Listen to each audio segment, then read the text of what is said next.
See, there are many films. I mean, if you think of it, Hmm. Godfathers, there are many other films which people have seen time and again, and you can talk a lot about Hmm. their photography. They've been Hmm. landmarks. Can you hear me? Hmm. Yes, They've been absolutely. landmarks. Citizen Kane is there. Godfather Hmm. is there. There's so many cinematic landmarks, and in terms of Hmm. cinematography, and Hmm. but Seven. Why Seven? Because I had taken a sabbatical about 10, 11 years from feature film after Kayamat se Kayamat Tak. Hmm. And Hmm. then I got to do one feature film after 11 years. That was Hmm. Aks. So Hmm. that's the time I was looking for referencing, was very common in advertising. So I was looking for some Hmm. referencing for the script for Rakesh Mehra. And Hmm. I happened to see Seven. Hmm. Not only Seven, I had three movies in mind. Out of them was Cabaret and Seven.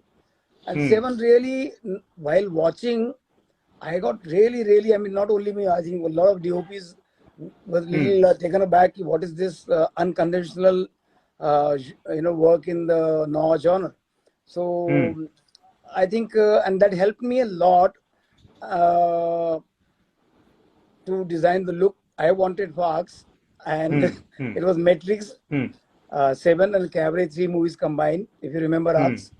I could have Hmm. taken Hmm. Arcs, but I said, let's take the movie which inspired me to do something different in feature films. Hmm. Hmm. And that's why Seven.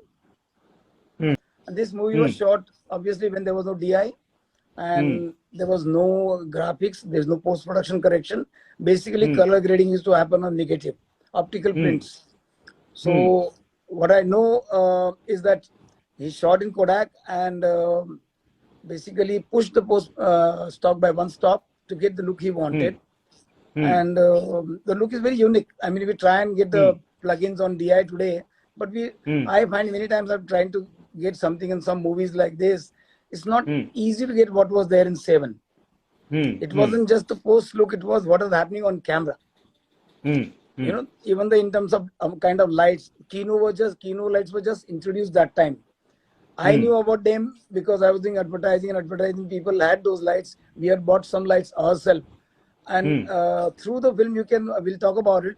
I think the Hmm. Raj Konji has used Kino extensively above the Hmm. lens, below Hmm. the lens, as a Hmm. highlight, as a Hmm. backlight, as a Hmm. light while traveling on the Steadicam. Hmm. So that Hmm. will come in detailing anyway. So Hmm. as I said, let's go to one of the uh, crime, which is Hmm. out of the seven deadly crimes. The way the film opens is actually these both detectives meet at one crime scene, Hmm. and Hmm. there you see uh, uh, the senior detective enters. Morgan Freeman, he enters.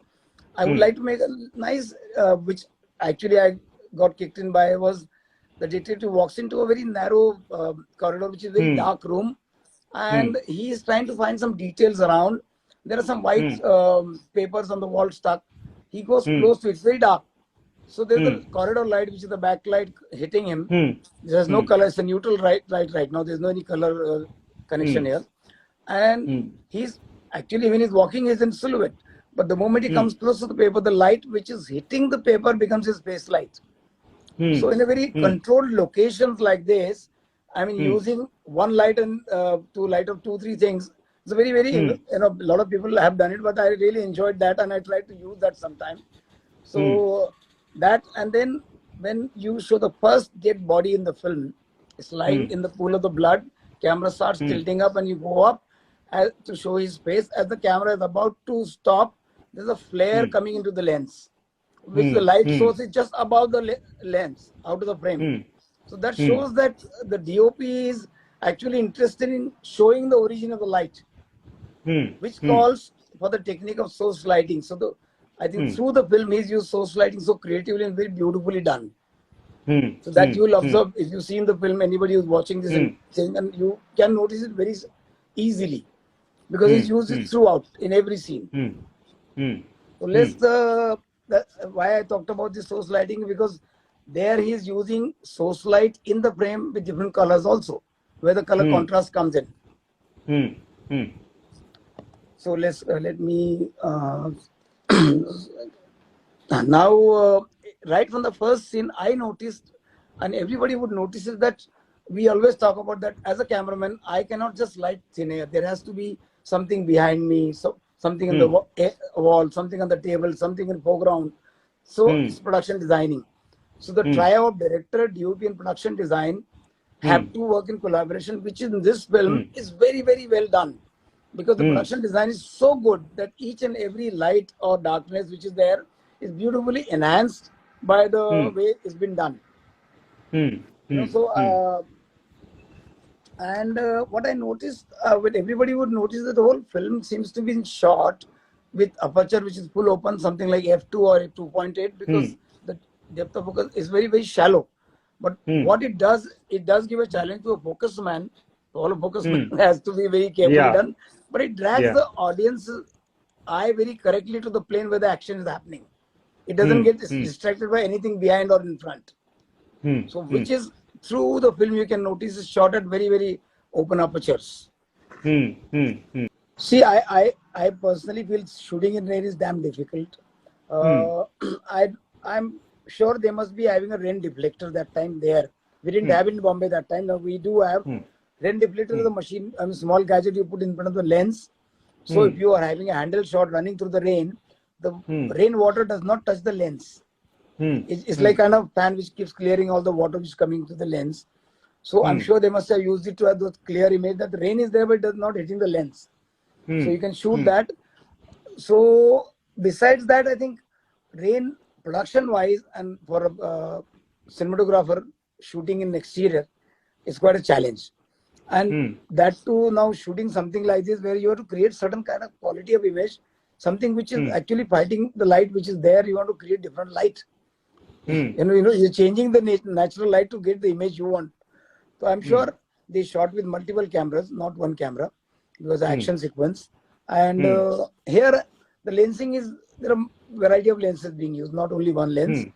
And with my experience, I'm very sure that must be rehearsed couple of times, couple of days maybe a day or two properly rehearsed with the action director, because the moment rain comes in, then a lot of electrical problem come in, a lot of stunt become difficult, and there are stars involved.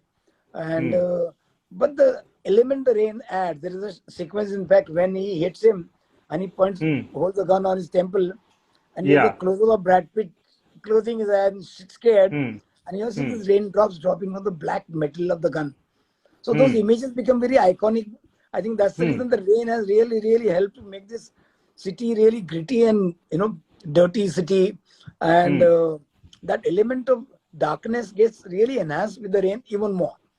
But definitely while shooting, lighting wise, I'm sure they must have pumped in some lights to get face light, because it's an overcast kind of feel. And luckily, the kind of imaging they've been carrying inside, they want to continue the same thing.